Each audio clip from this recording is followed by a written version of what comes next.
What's up? Welcome to a new video. In this one, I'm going to share 3 simple tips, hacks that you can use for free as a filmmaker. Implement them today to make your life way easier. Trust me, do it. Now, the first tip seems pretty simple. As a matter of fact, all of them will seem pretty simple, but not a lot of people think of them.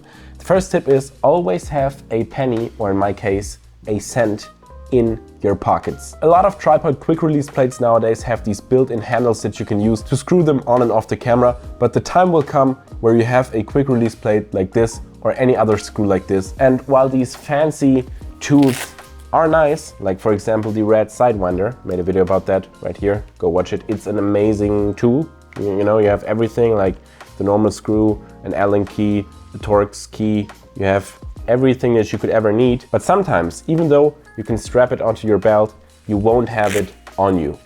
But what you can have on you always is a cent that you can just put in your pocket and use it to screw on and off the plate or the screw or whatever you need to screw. So put a penny or a cent in your pocket. Speaking about the pockets, also put an extra battery into your pockets. I know I'm not talking about having extra batteries. I think that should be pretty clear. You should have extra batteries on set for your camera. So if you run out of batteries, you can change them. But I'm not talking about having them with you, having them in the car or in your camera bag.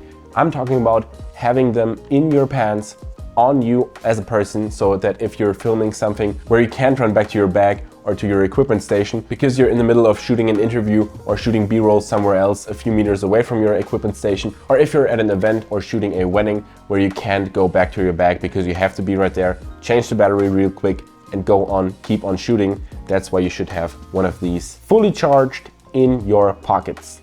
I always keep them on me, always do that. It's very important. And the last thing I want to share for today is not something that you put in your pockets. It also seems like the obvious thing to do, but so many people in the industry, including some friends and colleagues of mine, don't do it. Organize your footage. Organize the stuff on your computer.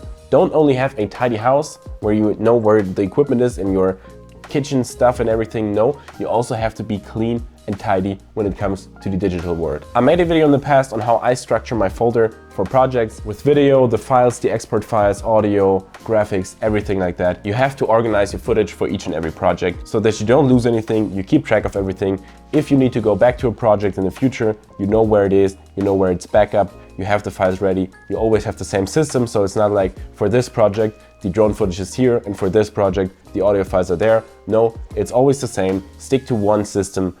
Do it like this and you won't have a problem with that. I've legit had friends who just put their stuff not on an external hard drive, just on their desktop. Like they just created a folder on their desktop, named it like this, just punched their keyboard, I'm sorry, and that was the name of the folder, and a few weeks later they didn't know what was in it anymore, didn't bother to look in it, which is insane, just deleted it and then noticed, well, those were my files, which is a pretty stupid thing to do. You shouldn't do that, and that's why we organize our footage. Do it as well. I hope at least one of these 3 tips helped you. If it did, please be sure to hit that like button and also consider subscribing right here for more filmmaking tips just like this one. Did some in the past, watch them here and here. That's it. See you later.